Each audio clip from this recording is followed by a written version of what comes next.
Welcome to Simplify. I'm Caitlin Schiller. And I'm Ben Schumann-Stoller. Hey, Ben. Hi. How you doing? Pretty good. Yeah? Yeah, what do we got today? Today, we have a woman named Robin DiAngelo. She is a racial justice educator. Racial Justice Educator. Mm-hmm. So why did you want to have her on the show? So I heard about her book, which is called White Fragility, on another podcast, Call Your Girlfriend, and I found her tone just really, really refreshing around the subject. She was talking about her work as a racial justice educator and how incredibly uncomfortable white people get when they've been told that they've hurt someone. Sometimes defensive, sometimes weepy, sometimes they just lock up and want to hide from the problem. And it's kind of hard to know what to do differently, I think, sometimes. I've been in situations like this myself. But DiAngelo is super clear and laser focused about the fact that there are ways to do better. And she's got some really actionable, clear ways to start to change a mindset towards listening more and repairing. Yeah. Yeah. I guess the other thing I'd say is that I wanted to talk with her because I'm also very aware that we as white people, hi, by the way, Ben and I are white people, if you didn't know, should not be looking to our friends and loved ones of color to help us resolve our own fragility around questions of race. So I thought that Robin DiAngelo would be a great person to speak with for some guidance. You also can't expect it just to happen. Sometimes you have to go find some information and find some help and find some things to work on. Yeah. And, educate yourself. Yeah. So you two talked about that in the interview. I loved how many sort of specific tools she has. So what's one thing that people should really look for in the interview? One thing you want them to remember before we play it?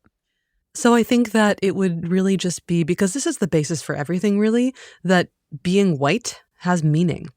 Being white has meaning just like being a woman has meaning, or like being an immigrant has meaning, or being Jewish has meaning. Racial identity has meaning that others read off of you.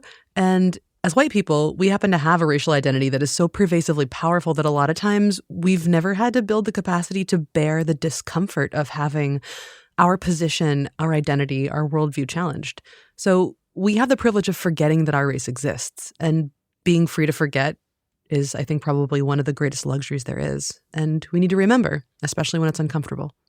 Okay, so let's play the interview and people can keep an ear out for that. Yeah, and don't feel like this is going to be a terribly, terribly heavy, scary to listen to interview. I don't know why I feel the need to preface it with that, but I think that maybe I'm pandering to white discomfort here too.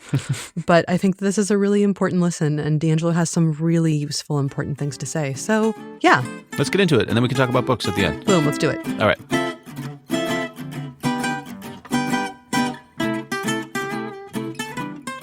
Hi, Robin. Thanks so much for joining me today. Hi, Caitlin. I'm happy to be here. Could you introduce yourself the way that you like to be introduced? Yeah, I am affiliate faculty at the University of Washington and currently write and speak on issues of racial justice with a particular focus on white racial identity. And today we are going to talk about your book, White Fragility, why it's so hard for white people to talk about racism. And to start us off, could you talk a little bit about what the term white fragility actually means? Yeah, when I first coined that term, it was meant to capture two key dynamics that are very, very common when white people are asked to engage with the topic of racism. And the fragility part is meant to capture how easy it is, how little it takes to upset us. So for many white people, the mere suggestion that being white has meaning will set us off into great umbrage and defensiveness, much less that you could know anything about me just because I'm white. So our sensibilities are fairly fragile, but the impact of our responses is not fragile at all. In fact, it's a very powerful means, I would argue, of everyday white racial control, because it kind of lashes back to repel that challenge and maintain the racial status quo. So then, what does white fragility look like in action? It looks like incredible umbrage at the suggestion that being white has meaning. How dare you, suggest you could know anything about me just because I'm white? And that is because the ideology of individualism is incredibly precious in Western contexts, right? And of course, that's really only granted to white people, but I move through the world in a world in which I am pretty relentlessly reflected and affirmed and validated. and responded to as if I am unique and different from other people. There's almost like a social breach that you would suggest that any group membership I'm a part of has meaning. And yet we understand this around gender. I think we're really clear that to be identified as male versus female upon birth profoundly shapes the trajectory of your life.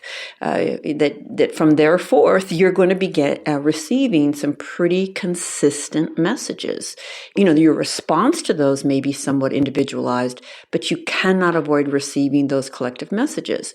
And it's the same for race. The fact that I'm white allows us to literally predict whether my mother and I were going to survive my birth. And it also allows us to predict how long I'm going to live. Being white has profound meaning in a society that is profoundly separate and unequal by race. And yes, I am an individual. I'm also a white individual. And we need to be willing to grapple with the collective socialization and messages that we get as a result of being white. And yet, to suggest that will cause a lot of umbrage. Other things that set off white fragility would be absolutely to suggest that I have just said or done anything racially problematic. And that leads to another very precious ideology, which is this idea that racists are individuals, always an individual, never a system, who consciously do not like people based on race, must be conscious, and who intentionally seek to be mean to them or to hurt them. Individual conscious malintent. That is the mainstream definition of a racist. And so if you suggest that I have just said or done something that is hurtful racially, what I'm going to hear is you just said I was a deliberately mean person who did that on purpose. And now I'm going to need to defend my moral character. That mainstream definition of a racist, I don't know that you could have come up with a better way to protect the system of racism, to make it virtually impossible to talk to the average white person about the inevitable absorption of a racist worldview that we get by living in a culture in which it is the bedrock, right? I think that definition is the root of virtually all white defensiveness. And even people who are feeling defensive right now listening to me would probably recognize there's a lot of defensiveness on this topic. And I think it most often comes down to that definition. If we cannot let go of that idea of what it means to participate and benefit from a racist system, we're never going to be able to challenge it. Right. It seems to me that so much of the problem is this good-bad binary, because it means there's a moral judgment on me as a human being for having been racist. And maybe there is, but it's so much more of a system than anything else. Yeah, I think if you see it as, well, it's fairly inevitable that you would have absorbed racial biases. We live in societies that are very separate around race, and that causes us to have to rely on some pretty narrow and repetitive representations, right? So when you realize, okay, I would never have wanted to hurt you or offend you across race, and yet it was kind of inevitable that I would have a blind spot or make a problematic assumption, it can change our response to that feedback. I can focus on my impact and let go of my intent. Right now, most white people believe that if our intentions are good, then the impact of our behavior should not count. And I'm sure you've seen that kind of defensive response too, insistence that I did not mean to do that. So therefore, get over it, as opposed to what would be much more constructive in terms of repairing the breach. I did not mean to do that, and I would never have wanted to do that, but I see that I have indeed done that. And for that, I apologize. Where can we go from here? So you're in the German context. And another move, I call these moves, right, that white people use, conscious or not, to get racism off the table is, well, she's talking about the U.S. context and she doesn't know what it's like here. And my challenge to that is, well, a couple. One, I get emails from people of color all over the world asking me, please help me with these white folks. their experience of white fragility is consistent regardless of the cultural context. And what I would offer is for people who are in a different context than the US is, okay, it's not exactly, we don't have the same history, but what does it look like here? So rather than use that to exempt ourselves, which of course is a classic move to protect, the racial status quo, just say, it's on me to put in the effort to translate that into this context, but not to deny that it occurs in this context just because she can't speak to every nuance in every country. A thing that I noticed in your book is that there are so many terms about racism and racist speech, but we often conflate them.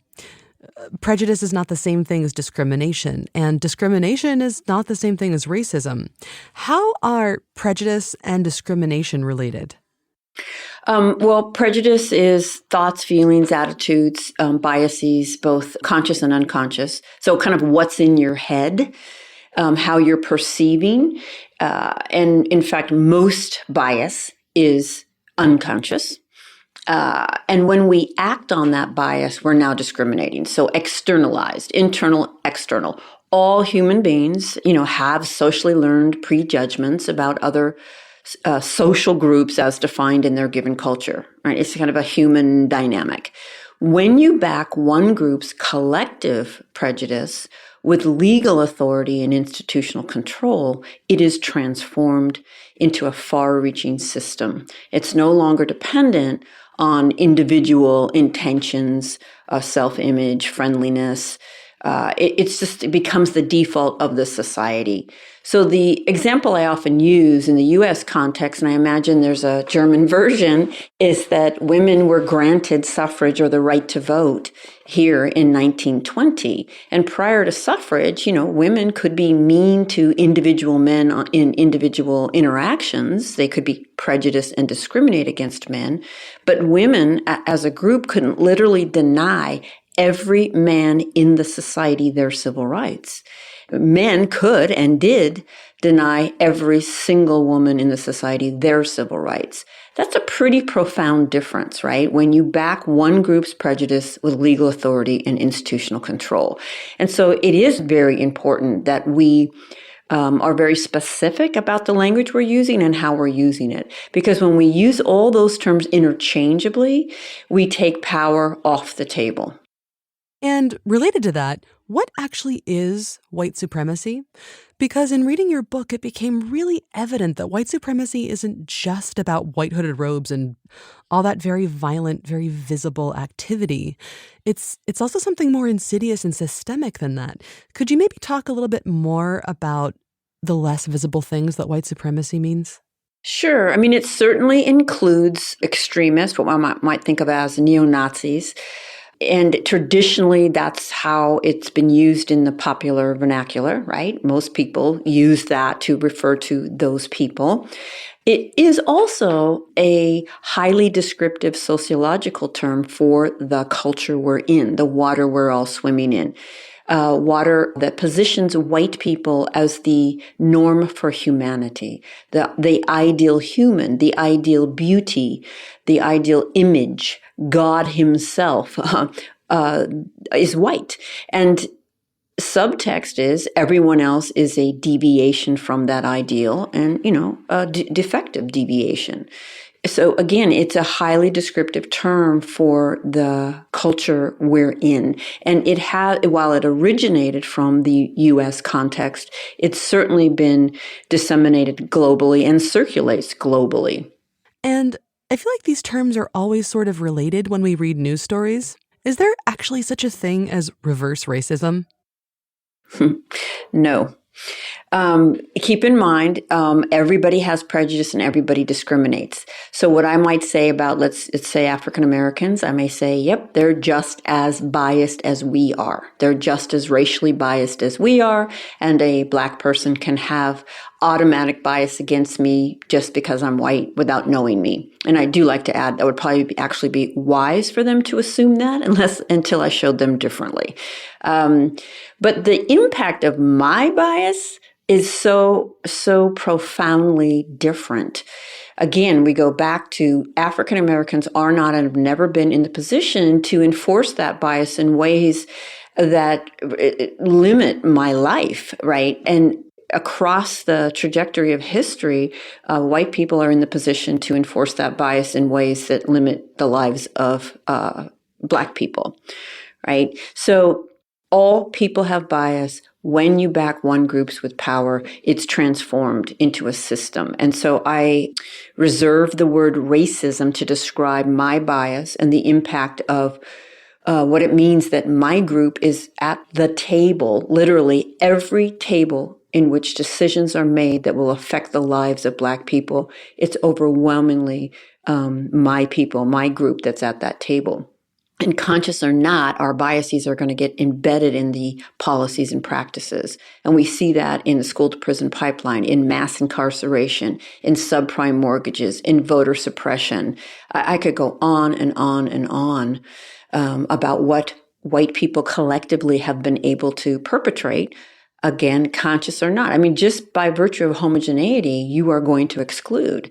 If no one at the table has a physical disability, when we design a building, we're not going to design it in a way that can be accommodating. We're going to design it in a way that benefits the way our bodies move, right? Those people at the table. And so, sometimes it's intentional, but most of the time it's just a function of segregation. I also want to say something about the term white supremacy. I actually wrote a piece called "No, I Won't Stop Saying White Supremacy." I would say to any white person who takes umbrage at the term, it's on you to evolve and get up to date. It's not on those of us who are using that term to change the language for your delicate sensibilities. I'm just going to be direct there. Clearly, if I say that I collude with white supremacy and you know my work, you know I'm not saying I am an avowed, conscious, intentional white supremacist neo-Nazi. So that should indicate that I mean something different than what you might mean by it. And so educate yourself and get up to date. But it is being used more and more by people who are advocating for racial justice because it moves away from the kind of individual, are you racist or are you not? And it puts the kind of pressure, if you will, it puts the spotlight on the white piece of that. And one of the ways that whiteness stays so centered is by being unmarked and unnamed. So it works to expose, really who's benefiting from these systems. So in your work as a racial justice educator, what are some of the typical responses from white people that you've heard? Probably the very first thing that happens, and it happens immediately as soon as people gather into a room to have some kind of, professional development or education on race. And if I'm in the workplace, almost always the room will be overwhelmingly white. And so the first thing that happens is great carefulness. Don't take any risks. Don't show yourself, which of course only protects whatever blind spots you're afraid you might have, and you're not going to find out you have them. So it's hard to get white people to the table in an authentic way. But the next thing that happens is at every opportunity, white people focus on what they perceive to be evidence of their lack of racism. So they will make sure that if they grew up in an overwhelmingly white neighborhood, as most white people do, they'll be sure to let you know if there were any people of color in the neighborhood and how close that family was to their family. If they, entire life maybe had one or two teachers or professors of color, they'll make sure that everybody knows that they had one and that was their favorite teacher or professor. And that pattern is actually quite revealing to what we think racism is, right?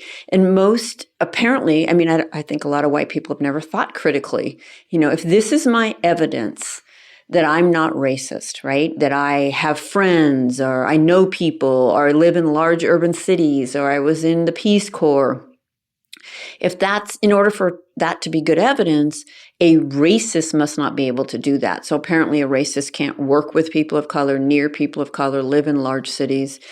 And if you really start unpacking that, it's pretty ridiculous, right? It's pretty thin evidence.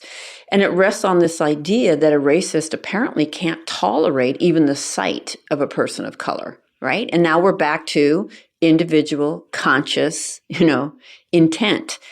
And that evidence that white people give is not remotely convincing to people of color, right? When they hear us say things like, oh, I was taught to treat everyone the same, they're usually not thinking, oh, right, I am talking to a woke white person right now, right? And they're rolling their eyes.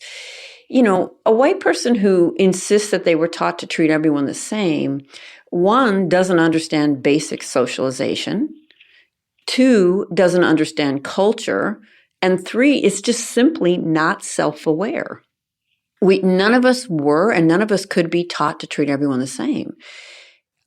So that's a very common pattern in my sessions, is the rush to provide evidence, which unbeknownst to the person trying to provide it is not remotely convincing. Today, dear listeners, there will be no Blinkist ads. Instead, I am so excited to tell you about a new show made here at Blinkist by my dear friend Terrence Mickey that gets at the power of books to change a life. You'll have to wait to hear it until March 21st, but we wanted to give you a little taste of what's to come. So without any further ado, here's Terrence.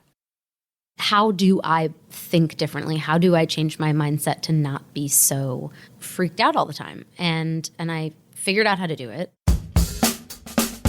Welcome to Self-Help, the podcast for anyone who thought, who am I? What in God's name am I doing? And how did I get here of all places? And then to figure it all out, you turn to a book.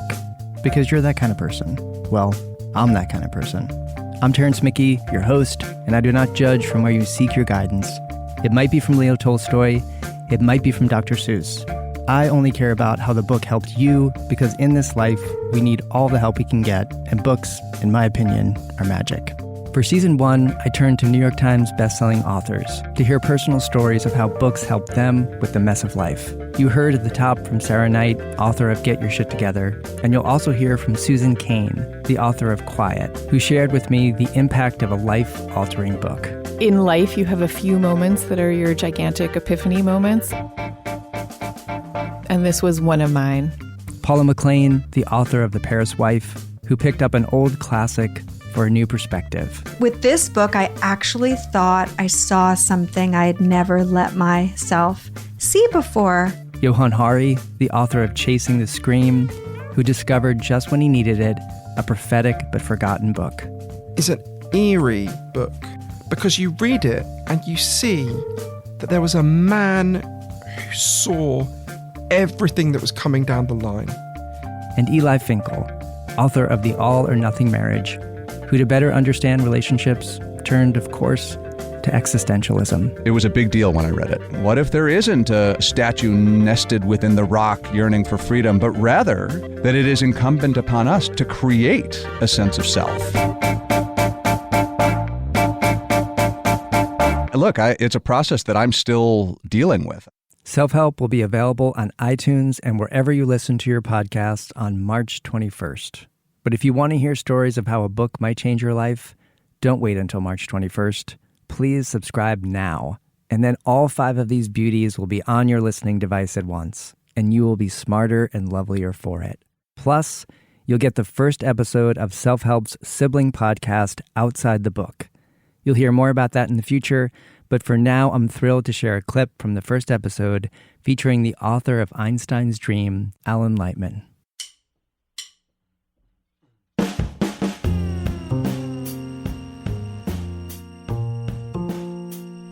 Am I a different person as a result of this experience?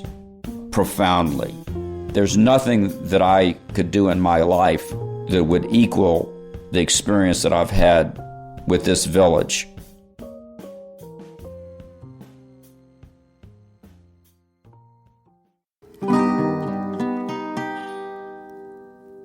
So you gave some examples about how a white person who is trying to defend themselves against any sort of accusations of being racist is likely to say things like, but I had a black teacher and the black teacher was my favorite. What are some of the other behaviors that you've noticed? I guess examples of what this might look like in a racial justice workshop might be really interesting and helpful if you're willing to share. Sure.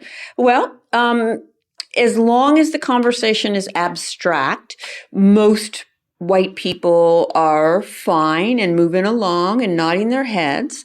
My presentation has been vetted over close to 20 years. So, it's scaffolded. It's effective, right? My goal in those presentations is to get white people out of denial, that they, have been impacted by this system, right? So it's all going fine until you actually identify something racially problematic that was said or done in the room itself.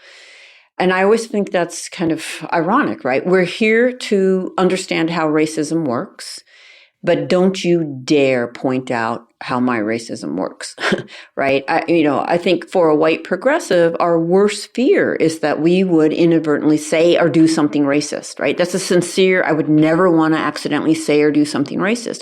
But don't you dare tell me I just said or did something racist.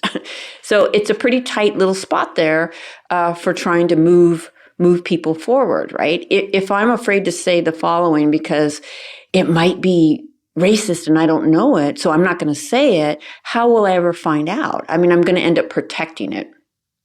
So that's a really common pattern of the way that it looks. I know I share several examples of how a room just breaks down the moment you try to identify something going on in that room. And it usually breaks down into two camps.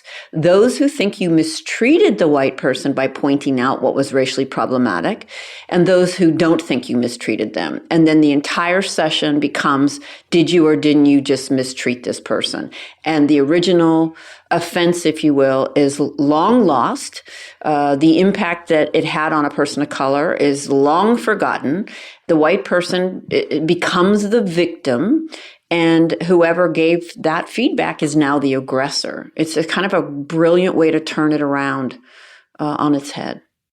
Yeah, this recentering of the original offender. And it's tricky because people feel like they have a right to defend themselves. Well, even that term, though, defend, right? It suggests that there's some kind of bad thing happening to you or an unfair or a false accusation.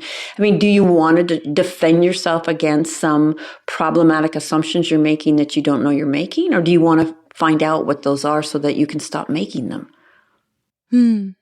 Okay, so then instead of getting offended over how a racist behavior that I might have exhibited is being brought to my attention, what is an orientation that I can have? What are some of the things that I can do to act better? Or how can we act better as white people when these things happen? I just really believe that we can't act better from the current paradigm, right? So as long as we're holding that paradigm of individual conscious intent, we're probably not going to have constructive conversations. So you have to transform what you understand it means to be racist. What is racism and what does it mean to be racist? So that, in fact, I'm excited that you helped me see a piece of my worldview that was problematic and I didn't know was problematic, right? So instead of getting defensive, I'm actually grateful. I recognize it was a risk because, the reason even white people don't break with white solidarity with other white people is because, we're going to get lashed back at. Lighten up. It was just a joke. You see it everywhere. You're ruining the party, right? So you actually realize that it takes a risk on the other side, too, to give you that feedback. And so you value it and you're grateful for it and you use it to move on. Yeah, it's uncomfortable. Yes, it's embarrassing. But I don't know if I've ever grown from a place of complacency, right? Where's our learning edge? Usually when we experience discomfort, when we're unsettled in something that we were taken for granted. What's really amazing to me is this unwillingness to see racism as a system rather than a conscious malevolent intent. Because being able to see it as a system takes some of the pressure off of a person so that they can learn, so that they can feel like maybe they don't have all of the fault fully on their shoulders. They might, but seeing it as a system is kind of exhilarating in that you can look at it with the person next to you who's telling you that something you did was not okay and work on addressing that system and the behaviors that arose together. It's just amazing to me that this isn't more of an exciting prospect than a threatening one. Right, exactly right. I mean, this is the most transformative and liberating and stimulating on every level, journey I've ever engaged on. And, once you start from the premise that, of course, you have these patterns, you can stop trying to defend and deflect about them, and you can get to work aligning what you profess to believe with how you're actually behaving in the world. Now, I draw from gender a lot. It's been a place where I've been able to get insight. I'm really clear that, all people who are born and assigned male gender understand pretty immediately it's better to be a boy than a girl. No boy misses that message. And how do you train boys into performing masculinity? Don't be a girl. And I won't say the words, don't be this, don't be that. They're all very bad words for gay people or female, right? You can't miss it. We live in patriarchy. We live in an androcentric, male-dominated society, right? And so I just wish that rather than get defensive about it, men would say, yeah, so how has my internalization of that message, how is it manifesting in my relationships with women, right? And I wish white people would say, there's no way you miss the message. The research shows that by age 3 to 4, all children who grow up here understand it's better to be white. They do not miss the message. And it's not isolated or singular. It's relentless. It's better to be white. I've been getting that message since I opened my eyes. And so it just changed the question from if I'm racist to how has the internalization of that message shaped my life, and how is it coming out in my relationships or lack thereof? Why am I so comfortable in a segregated life? What does it mean when we label white space as good, as superior to other kinds of space? What makes a school good? What makes a neighborhood good? You know what makes it good? Whiteness. That's powerful. And every moment that we communicate that to one another, we're being reinforced. So, yeah, I bring that to the table with me. Right? It behooves me to figure out, and so how is it coming out? And oftentimes it comes out by not wanting to get racism on the table, right? Let's not look at our policies and why we keep getting racially unequal outcomes. I would also offer that it benefits us not to look at this. I mean, it's not just that, gosh, we couldn't help it. I mean, I think I have internalized superiority. How would I not? I think under there is also a lot of contempt. I don't know in the German context. I can tell you in the U.S. context, anti-Blackness is deep and profound in this culture. And in the white mind, Black people are the ultimate racial other. We have a lot of energy about Black people and, barely concealed resentment. Carol Anderson has a National Book Award-winning book called White Rage, in which she argues that every inch of Black advancement has been met with a backlash of white rage. And I don't know how anyone could deny that we are in that moment now. Oh, absolutely. I look at the U.S. from afar now, and it boggles the mind. Mm-hmm. And I have had the opportunity to hear some German scholars of color, talk about how racism manifests in Germany. So, this is another pattern. Whenever I have a European white participant in my trainings, they will deny that racism is at play in their context. I actually write about a German woman in my book who insisted, there's no racism in Germany. And I would counter that. And I think the people of color that live in Germany would counter that. I just had to get that out there because, I can tell you that when you ask what are the kind of common responses, that's going to be a really strong one to any white German listening to this station is going to want to say that it's different there. I've had so many conversations, right, with white Germans who, want to tell me that there's no racism in Germany, which I think is kind of unbelievable.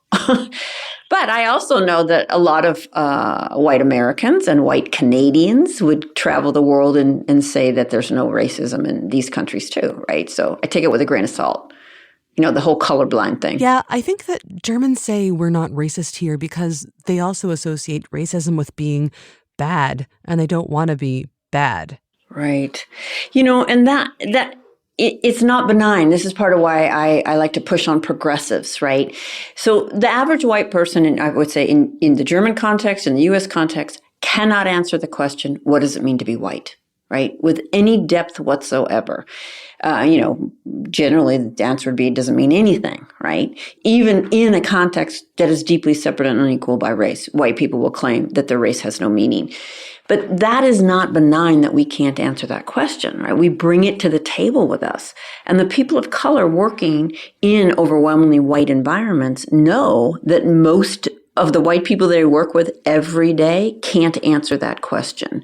And if I cannot answer what it means to be white, I cannot hold what it means not to be white. I am not going to be able to hold your experience, particularly if it fundamentally challenges my own, right? So I'm going to kind of refuse your experience. And the people of color in these environments, over and over and over share with me that they turn themselves in knots every day not to racially upset their white coworkers, not to bring up race or share their experiences because their white coworkers can't handle it.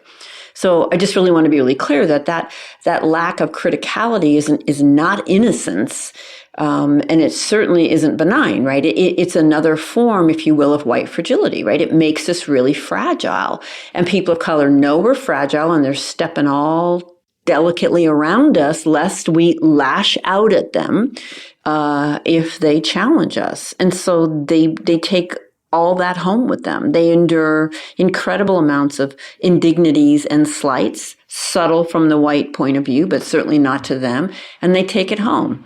And I think it has something to do with the difference in how long people live. Yeah. What is your definition of whiteness? I think about it as all of the aspects that go into elevating people who are perceived and defined as white. So it's whiteness is kind of not naming or acknowledging what it means to be white. It's the representation, the validation, the assumption of a white position, the putting forth of a white worldview as an objective, just human worldview, right? It's never really tagging white people by their race.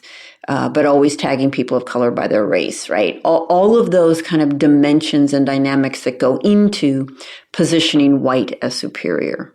Robin, if there was one idea that you could leave people with about white fragility, what would it be? One idea would be change the question from if you're racist, right? Am I or am I not? And if you pose that question, most white people will say, I'm not. Change it from if to how. How is all of this manifesting in my life and in my relationships or lack of them, right? If you're wondering, is it me? When I say people of color in overwhelmingly white environments, go home having endured many indignities, and you're wondering, oh, is it me? Yes, it's you. Any white person listening to this show, just assume it's you and then get to work trying to figure out how it's you. I will never forget asking this room. It was a very multiracial room. And I asked the people of color, how often have you given white people feedback on our inevitable and often unaware racist patterns and assumptions and had that go well for you? And they just laugh, right? Like, never, rarely. And then I asked, what would it be like if you could just tell us, when we step in it and have us receive that feedback with grace, reflect on the behavior and seek to change it? What would that be like? I'll never forget this man of color raising his hand and saying, it would be revolutionary. And I'm just like, damn, revolutionary. That we would receive the feedback with grace, reflect, and seek to change our behavior. That's how difficult we are. That is a revolution. But it's also how easy it is. Wow, that's a revolution? Okay, I can do that. But I can only do that if I change what I understand it means to get that feedback. Great. Thank you so much. And there's one last thing that I like to ask everybody who's a guest on Simplify, and that is, what have you read lately, especially in your field, but it doesn't necessarily have to be in your field, that you've really enjoyed and would recommend? Ibram Kendi, Stamped from the Beginning. Ijeoma Oluo, So You Want to Talk About Race. Crystal Fleming, How to Be Less Stupid About Race. And there's one over on my coffee table. I can't recall the author, but Why I'm Not Talking to White People About Racism Anymore. Robin DiAngelo, thank you so much for taking the time today. I really appreciate it. You are most welcome, and I sincerely hope it makes a difference.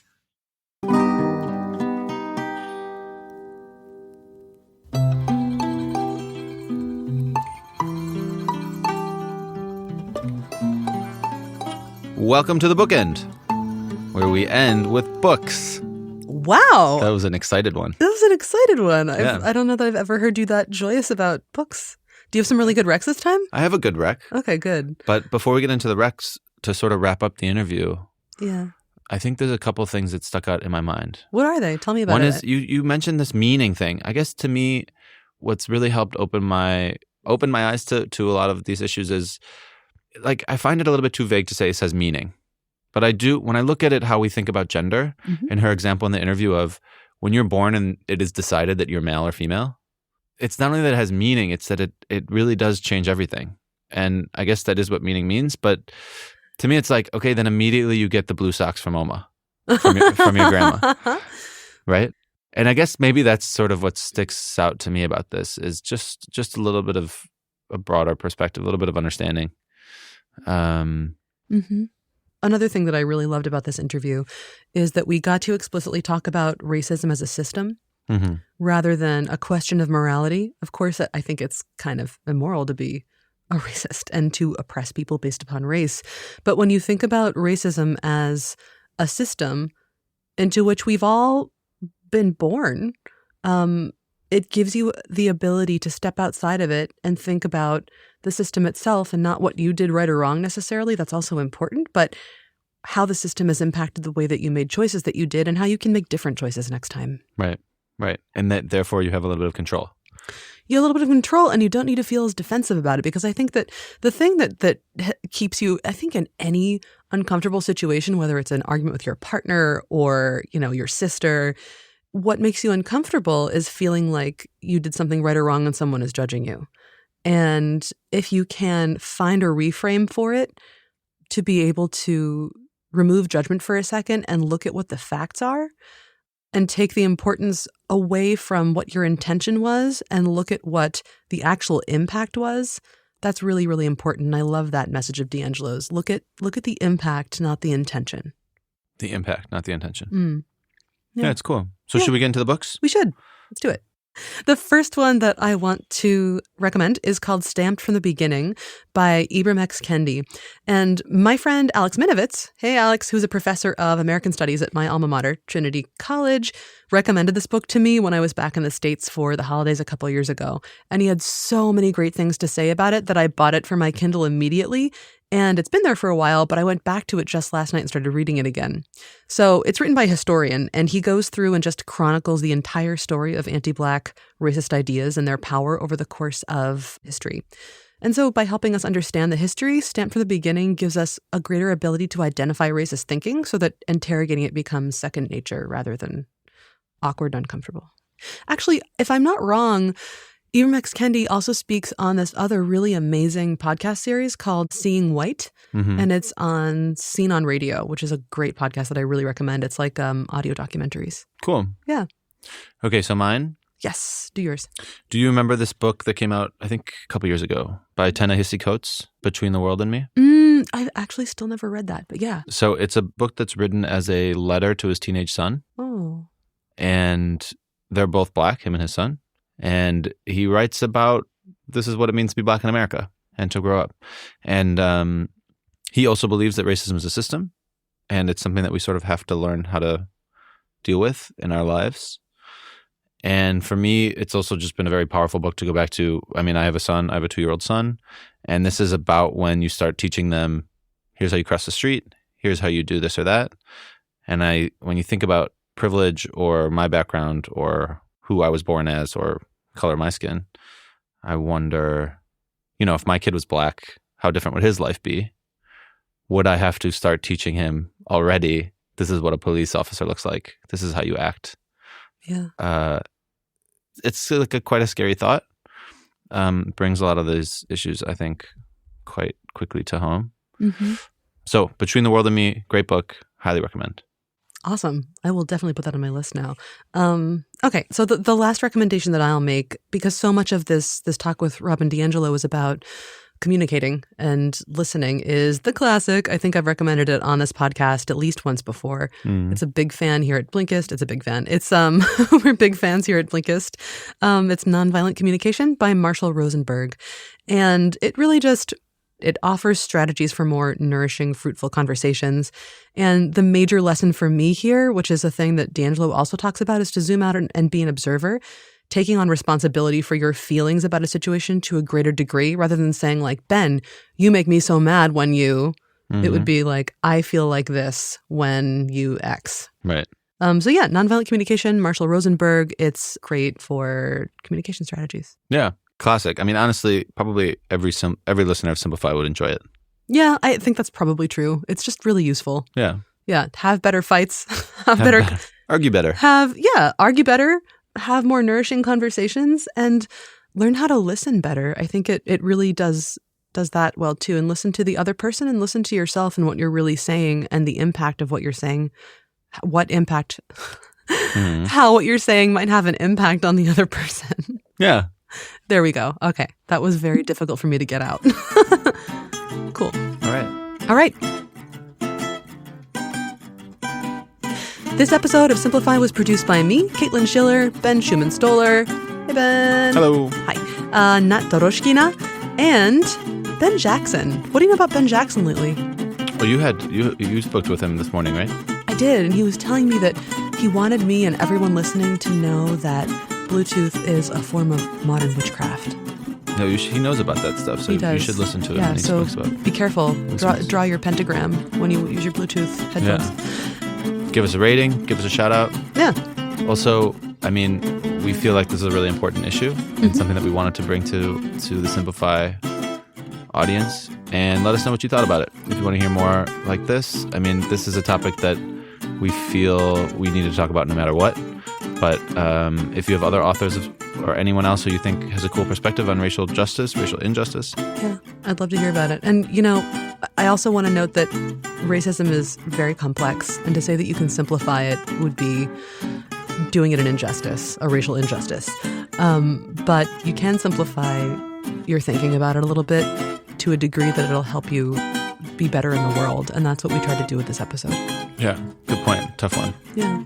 I'm on Twitter at BSTO. Caitlin's also on Twitter. Caitlin, at Caitlin Schiller. At Caitlin Schiller. Mm-hmm. And email us at podcast@blinkist.com if you have anything you want to share. Yeah.